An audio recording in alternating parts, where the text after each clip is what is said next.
Buying a home can be complicated. There's a lot of things to know. And as a veteran, there's even more things to know because there are some special programs that are available for you. So in this video, I'm going to give you 7 home buying tips for veterans.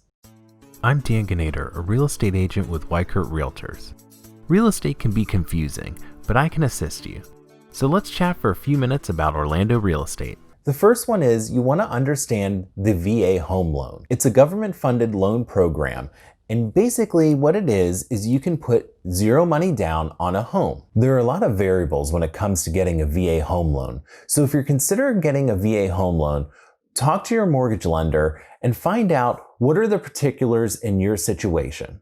For instance, there are some things that veterans can pay for and some things that they can't pay for, like certain inspections and things like that. So you want to find out exactly what those are for your situation. There could be a VA funding fee, which is a government fee applied to many VA home loans. It basically helps fund the program. So you want to ask your lender if you're going to have a VA home funding fee, and if so, is it going to be applied to the mortgage, or is that going to be one of your closing costs? The funding fee is 2.7% of the total purchase amount the first time you use it, and 3.6% of the total purchase amount anytime you use it after that. Secondly, explore all of your loan options. Now, as a veteran, the VA loan is probably one that you hear about a lot, and a lot of veterans do use it. However, depending on your situation, there may be a loan out there that's better for you. So when you talk to your loan officer, see what other options are available that might work better for you. Third thing is, focus on your credit score. So what you want to do is make sure, number one, that you have credit, right?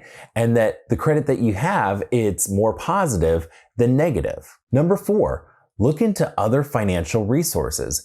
As a veteran, there are other resources out there available. You can get a grant that will pay for your closing costs. If you're a veteran with a service-connected disability, you could qualify for an adapted housing grant. That grant can help adapt your home to accommodate for your disability.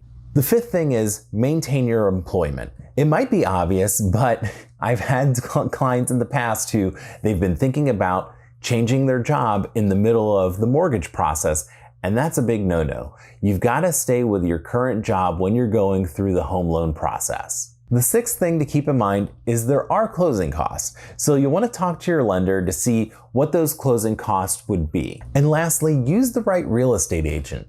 You want to make sure that the agent you're working with is familiar with VA home loans, all the government grants, things like that, because there are some just unique things when it comes to working with a veteran. So if you have someone that has no idea, you may miss out on some of the things that you could get. If you have any comments or questions, please leave them in the comments section below, or feel free to call, text me, email me, whatever works best for you. All my contact information is in the description below. If you got some value from this video, please like and comment. It really does help the channel, and subscribe if you haven't already. Thanks for watching.